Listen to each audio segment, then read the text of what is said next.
में बैठे सियासतदारों की आज जान हलक में आ गई है। सपने में भी नहीं सोचे होंगे हजारों लाखों कॉकरोच युवा दिल्ली पहुंचकर सत्ता के नींव को ही हिला देंगे।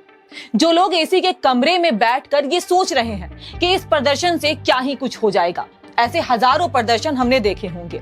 तो उनको याद दिला दें कि एक समय था जब देश की सबसे ताकतवर प्रधानमंत्री इंदिरा गांधी की कुर्सी जयप्रकाश नारायण के द्वारा चलाई गई संपूर्ण क्रांति से गिर गई थी और सत्ता से हाथ धो बैठी थी। और कुछ उसी प्रकार का नजारा आज मोदी सरकार के खिलाफ देखने को मिल रहा है। आज जंतर मंतर पर जुट रहे युवाओं ने सत्ता की गलियारों की धड़कन बढ़ा दी है। कई लेयर की बैरिकेडिंग, भारी पुलिस बल और सुरक्षा एजेंसियों की निगरानी के बीच कॉकरोच जनता पार्टी के बैनर तले हजारों युवाओं का प्रदर्शन चर्चा का केंद्र बना हुआ है।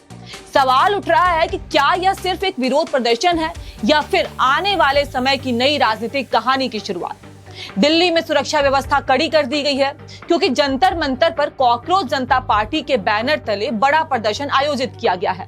पार्टी के संस्थापक अभिजीत दीपेक अमेरिका से दिल्ली पहुंच चुके हैं और केंद्रीय शिक्षा मंत्री धर्मेंद्र प्रधान के इस्तीफे की मांग को लेकर आंदोलन का नेतृत्व कर रहे हैं।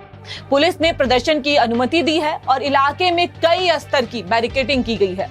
सोशल मीडिया पर भी यह प्रदर्शन चर्चा में है और बड़ी संख्या में युवा महंगाई, बेरोजगारी, भ्रष्टाचार और पेपर लीक जैसे मुद्दों को लेकर अपनी आवाज बुलंद कर रहे हैं। राजनीतिक विश्लेषकों का मानना है कि भारत में जब जब युवाओं के आंदोलन ने व्यापक समर्थन हासिल किया है, तब तब उसका असर सियासत पर भी देखने को मिला है। अन्ना हजारे आंदोलन से लेकर कई बड़े जन आंदोलनों तक इसके उदाहरण मौजूद हैं।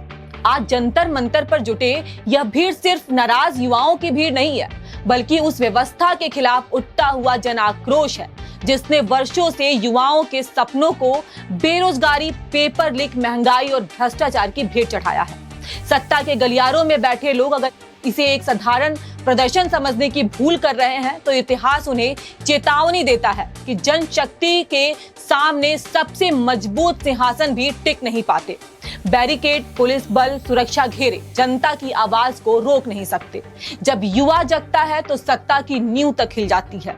अब फैसला दिल्ली की सड़कों पर नहीं, जनता के मन में लिखा जा रहा है और अगर यह जन आक्रोश आंदोलन से जनलहर में बदल गया तो आने वाले समय में देश की राजनीति एक नए अध्याय की गवाह बन सकती है। फिलहाल आपको क्या लगता है, हमें कमेंट करके जरूर बताएं। धन्यवाद।